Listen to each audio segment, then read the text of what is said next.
মোহতারাম হাজিরিন, মহান রব্বুল আলমিনের অশেষ বড় মেহেরবানি যে মহান রব্বুল আলমিন আমাদেরকে পবিত্র জুমার দিনে জুমার নামাজ আদায়ের লক্ষ্যে মসজিদে উপস্থিত হওয়ার তৌফিক দান করেছেন।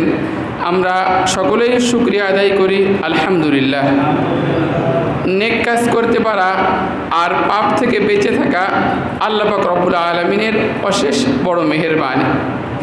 মোহতারাম হাজিরিন, বর্তমান এপ্রিল মাস চলছে, আগামী কয়েকদিন পরেই পহেলা মে। তা পহেলা মে হচ্ছে আন্তর্জাতিক শ্রমিক দিবস।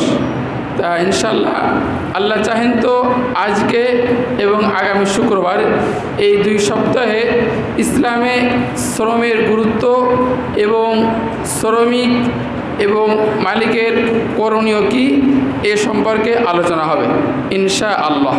মোহতারাম হাজরিন, প্রথমে আমরা জানি যে আসলে শ্রমিক কি, শ্রমিকের সংজ্ঞা কি।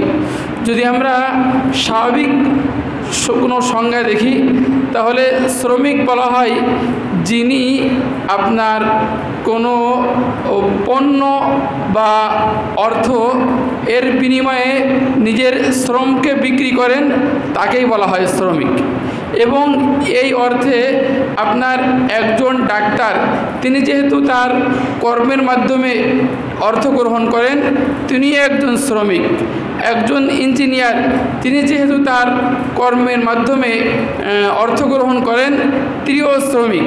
এবং একজন সচিবালয়ের অফিসার, তিনি যেহেতু তার কর্মের মাধ্যমে অর্থ গ্রহণ করেন, তিনি একজন শ্রমিক।